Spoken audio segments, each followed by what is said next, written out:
ونؤمن به ونتوكل عليه ونعوذ بالله من شرور أنفسنا ومن سيئات أعمالنا من يهده الله فلا مضل له ومن يضلله فلا هادي له ونشهد أن لا إله إلا الله وحده لا شريك له ونشهد أن سيدنا ومولانا محمدا عبده ورسوله أما بعد فأعوذ بالله من الشيطان الرجيم بسم الله الرحمن الرحيم واذكر في الكتاب إبراهيم إنه كان صديقا نبيا إذ قال لأبيه يا أبت لم تعبد ما لا يسمع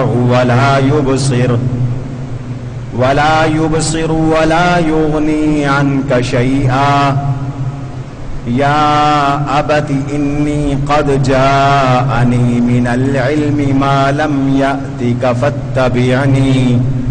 فاتبعني أهدك صراطا سويا يا أبت لا تعبد الشيطان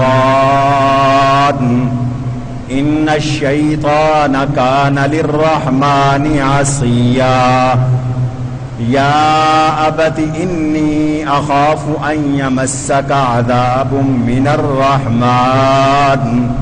من الرحمن فتكون للشيطان وليا وقال تبارك وتعالى في موضع آخر واتل عليهم نبأ إبراهيم إذ قال لأبيه وقومه ما تعبدون قالوا نعبد أصناما فنظل لها عاكفين قال هل يسمعونكم إذ تدعون أو ينفعونكم أو يضرون قالوا بل وجدنا آباءنا كذلك يفعلون قال أفرأيتم ما كنتم تعبدون أنتم وآباؤكم الأقدمون فإنهم عدو لي إلا رب العالمين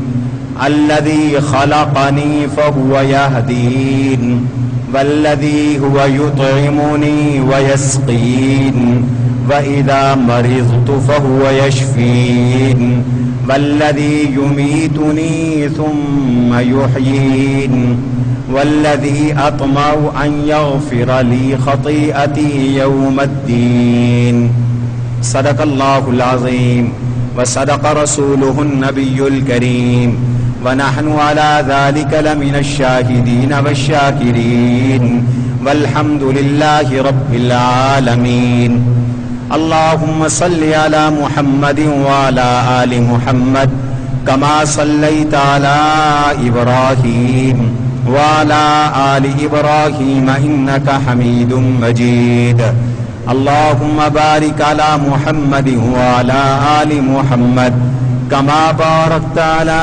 إبراهيم وعلى آل إبراهيم إنك حميد مجيد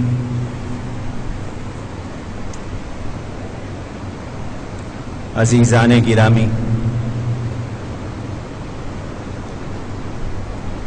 برادران اسلام،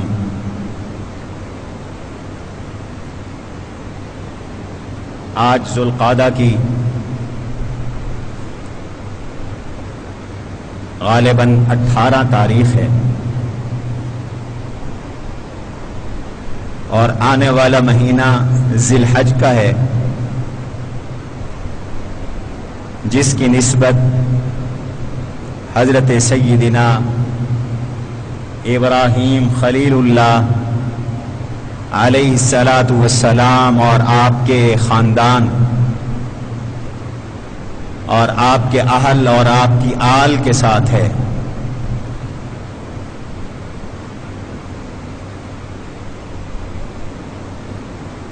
ہمارے دین کی نسبت بھی حضرت ابراہیم علیہ السلام کی طرف ہے.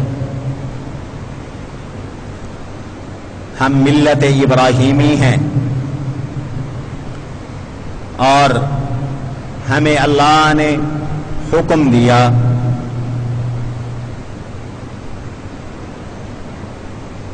رحمت عالم حضور نبی اکرم صلی اللہ علیہ وسلم کے اسوہ حسنہ کو اختیار کریں.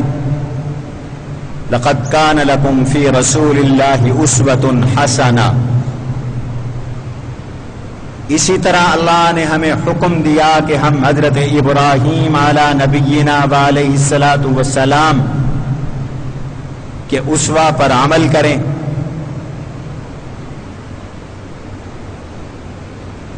اس لیے جی میں آیا کہ آج سے ذی الحجہ تک حضرت ابراہیم علیہ السلام کے اسوے اور سیرت پر تفصیل سے ذرا بات ہو جائے. اس لیے اب تک ارادہ یہ ہے کہ انشاءاللہ آنے والے جمعوں میں بھی اور آج کے جمعے میں بھی اگر زندگی نے وفا کی تو سیدنا ابراہیم علیہ السلام کی زندگی کے مختلف پہلوؤں پر قرآن کریم سے روشنی ڈالی جائے گی.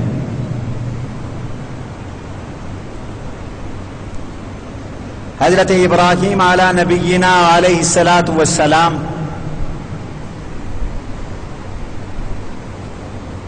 کا لقب خلیل اللہ ہے اور قرآن کریم نے جا بجا حضرت ابراہیم علیہ السلام کا ذکر کیا ہے. آپ جد الانبیاء ہیں. حضرت ابراہیم علیہ السلام کی نسل سے اللہ نے حضور علیہ الصلاۃ والسلام تک نبوت کا سلسلہ جاری رکھا.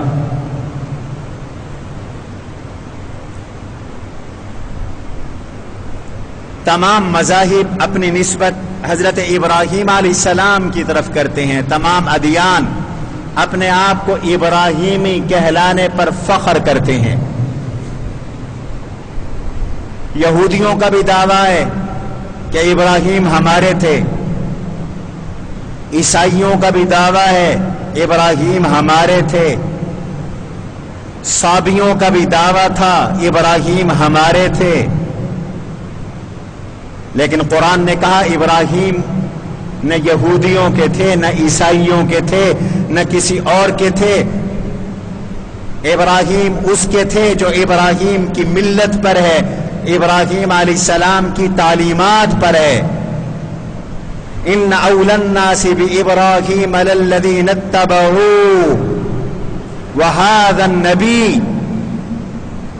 ابراہیم ان کے ہیں جو ابراہیم کی اتباع کرنے والے ہیں, جو ابراہیم علیہ الصلاۃ والسلام کا نام کی پیروی کرنے والے ہیں, ان کی تعلیمات پر عمل کرنے والے ہیں. اور ابراہیم حضور نبی کریم صلی اللہ تعالی علیہ وسلم کے ہیں. یہودیوں نے اپنی نسبت جوڑنے کی کوشش کی ابراہیم علیہ السلام کے ساتھ, لیکن وہ نسبت جھوٹی. عیسائیوں نے بھی جوڑنے کی کوشش کی, وہ نسبت جھوٹی. اور اہل ایمان نے, امت محمد نے اپنی نسبت حضور کی حضرت ابراہیم کی طرف کی, وہ نسبت سچی ہے. اس لیے ہم سب ابراہیمی ہیں, ملت ابراہیم پر ہیں. اور ملت ابراہیم کیا ہے اس پر انشاءاللہ آنے والے جمعوں میں عرض کروں گا.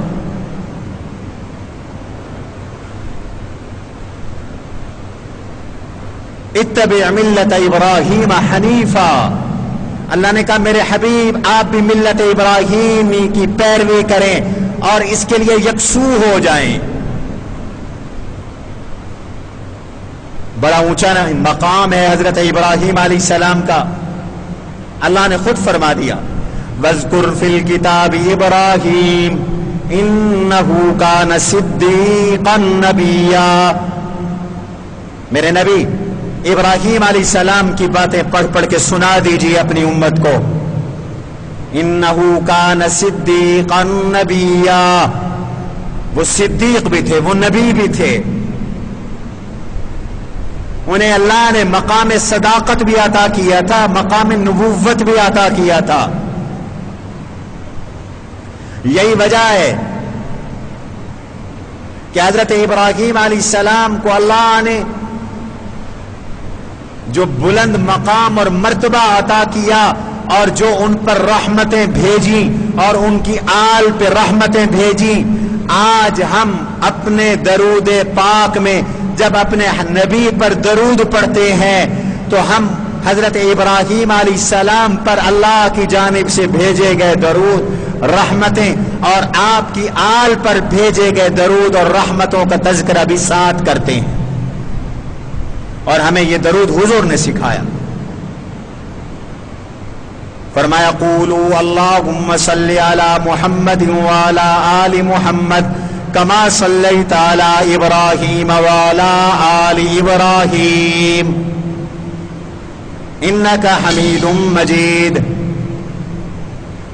اللہم بارک علی محمد وعلی آل محمد کما بارکت علی ابراہیم وعلی آل ابراہیم انک حمید مجید. یا اللہ تو اپنے حبیب حضرت محمد صلی اللہ علیہ وسلم پر ایسے ہی رحمتیں بھیجنا، آپ کی آل پر ایسے ہی رحمتوں کی برسات اتارنا جیسے آپ نے حضرت ابراہیم علیہ السلام پر رحمتیں بھیجی اور ابراہیم علیہ السلام کی آل پر، اولاد پر، ذریت پر، آل بیت پر رحمتیں بھیجی. ہمارا درود اس وقت تک مکمل نہیں ہوتا جب تک کہ ابراہیم علیہ السلام کا تذکرہ نہ آئے، ابراہیم علیہ السلام کی آل کا تذکرہ نہ آئے. ہمارا درود اس وقت تک مکمل نہیں ہوتا جب تک کہ ابراہیم علیہ السلام پر برکت کا، ان کی آل پر برکت کا تذکرہ نہ آئے.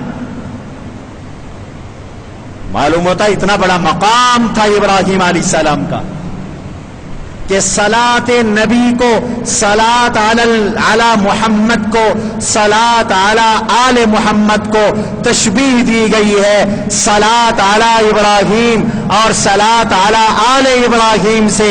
یا اللہ ہمارے آقا پر تو ایسے درود بھیج جیسے ابراہیم پہ بھیجا، اور آقا کی آل پہ ایسے رحمتیں اتار جیسے ابراہیم کی آل پر اتاری.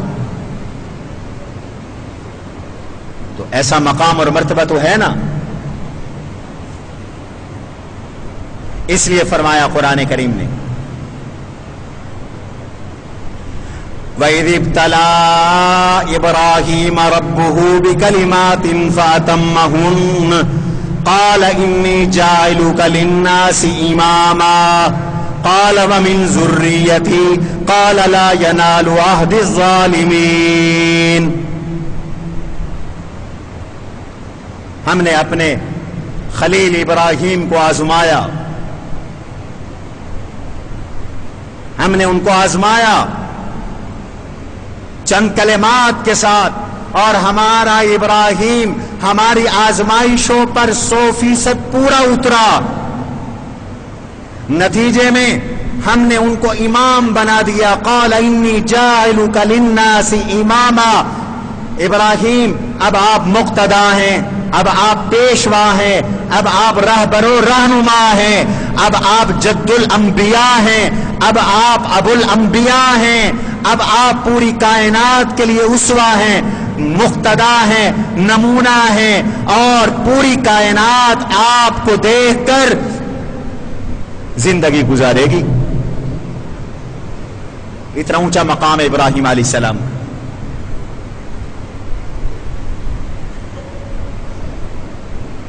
بالاتفاق سلسلہ انبیاء علیہ السلام میں سب سے پہلا نمبر، سب سے اونچا درجہ، سب سے افضل اور اشرف اور اعلیٰ اور عرفہ مقام میرے اور آپ کے آقا حضرت محمد الرسول اللہ صلی اللہ تعالی علیہ وسلم کا ہے، اور دوسرے نمبر پر انبیاء میں سب سے اونچا مقام حضرت ابراہیم خلیل اللہ علیہ السلام کا ہے۔ تو پھر ہمارا حق بنتا ہے نا کہ ہم جد الانبیاء کی سیرت کو پڑھیں، سنیں، بیان کریں، اور ابراہیم علیہ السلام کی ملت کو سمجھیں اور ملت ابراہیمی کی اتباع کریں، اور محمدی بھی بنے، ابراہیمی بھی بنے۔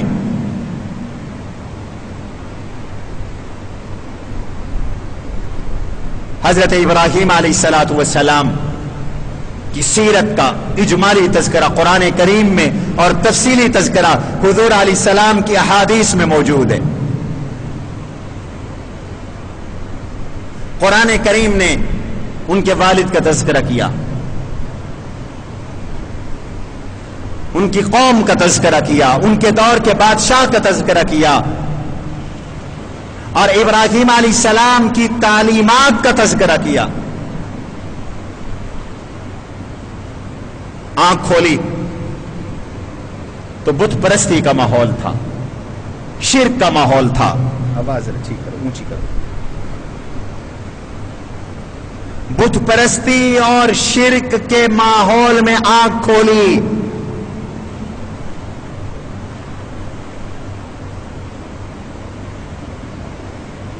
اور یاد رکھو، انسان کی فطرت ہے کہ وہ ماحول کو قبول کرتا ہے، ماحول سے متاثر ہوتا ہے، اور اپنے ماحول کے اثرات میں اپنے آپ کو ڈھال دیتا ہے۔ یہ انسانی فطرت ہے۔ چنانچہ میں اور آپ دیکھیں، جس کے گرد و پیش جو ماحول ہے وہ ویسے بن گیا ہے۔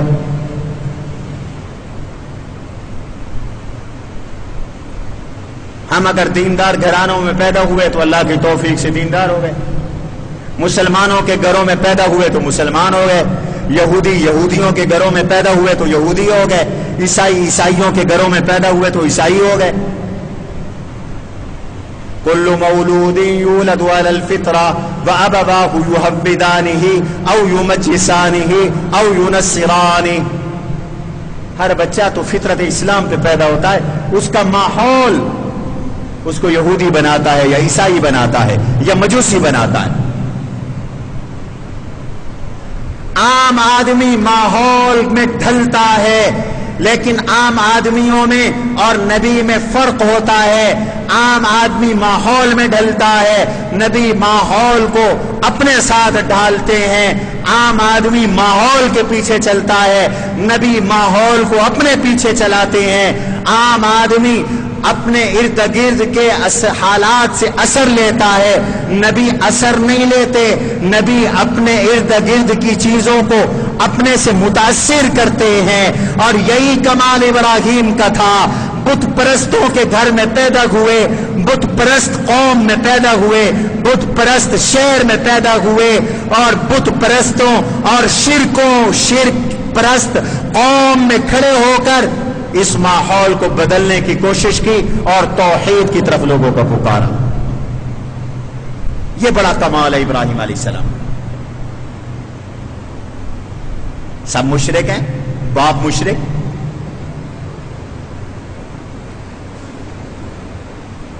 قرآن نے باپ کا نام آزر بتایا ہے۔ اذ قال لأبیہ آزر، اپنے باپ آزر سے کہا، اور بعض نے کہا آزر لقب ہے، تارخ نام ہے، اور بعض نے کہا آزر چچا تھا، تارخ باپ تھا۔ باپ کو بھی چچا کہتے ہیں، یہ الگ باتیں ہیں، ہمارا یہ موضوع نہیں۔ میں تو یہ بتا رہا ہوں کہ بت کی پوجا کرنے والی قوم میں ابراہیم علیہ السلام پیدا ہوئے، شرک کرنے والی قوم میں ابراہیم علیہ السلام پیدا ہوئے، اور شرک کے باغی بن کھڑے ہوئے، شرکیہ ماحول سے متاثر نہیں ہوئے، ان کو متاثر کرنے کی کوشش کی، مشرکانہ ماحول میں ڈلے نہیں، مشرکوں کو موحد بنانے کے لیے،